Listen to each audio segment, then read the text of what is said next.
Sarcasm is not absent from the scriptures. It is present, alive, and just as dynamic as in modern conversation. It is especially used when addressing those who present themselves as righteous, infallible, or above reproach, the saints of their own imagination. Scripture often confronts this self-righteousness not with soft tones, but with biting irony, divine sarcasm, because the situation no longer permits heartfelt intervention. When someone has so deeply merged with egotistical debutante pageantry, defined in the spirit as the act of presenting oneself as first, above, and better,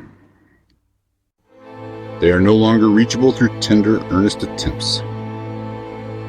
At that point, offering deep, heartfelt prayer and energy to reach them becomes an unauthorized expenditure of divine care. The Spirit of God, in such cases, withholds further investment, not as punishment, but as wisdom. To pour genuine spiritual love into a soul that has rejected every invitation is a loss. Not only to the one giving, but to the energetic balance of the world. They must now walk through abandonment, to feel what they have created, to taste the absence of what they've refused. The most evident example of this divine sarcasm is Solomon. The name itself is a linguistic irony. While it appears close to shlema, meaning to pay or complete, it represents the opposite, a being who does not pay, who does not reciprocate. Instead, Shlomo Solomon stands as a figure against the spirit, a sarcastic embodiment of someone cloaked in wisdom yet void of alignment.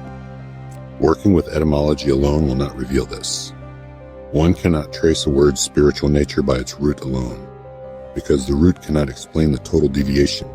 Something must be defined not by where it came from, but by what it has become. Solomon's story illustrates the failure of spiritual reciprocation.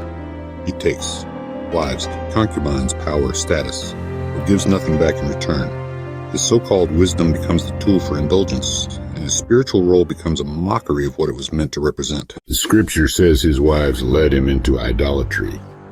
But the truth, if read with empathic intelligence, reveals the inversion.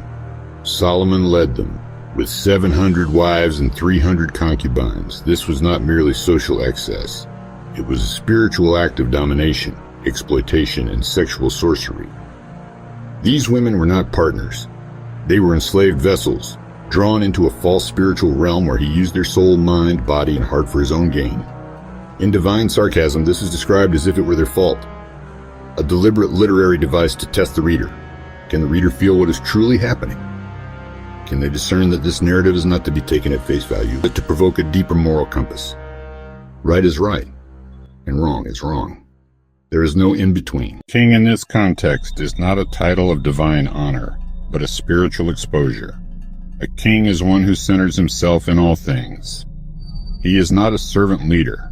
He is a self-absorbed ruler, bound in ego, not humility.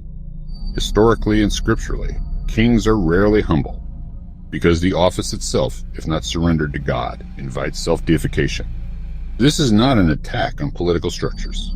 It is a diagnosis of spiritual energy. The scriptures call these figures kings because that is what they want to be called. And the Spirit speaks with deep irony to expose them. You want your parade? Have it. But don't expect accountability to be your crown. These sarcastic passages are not jokes.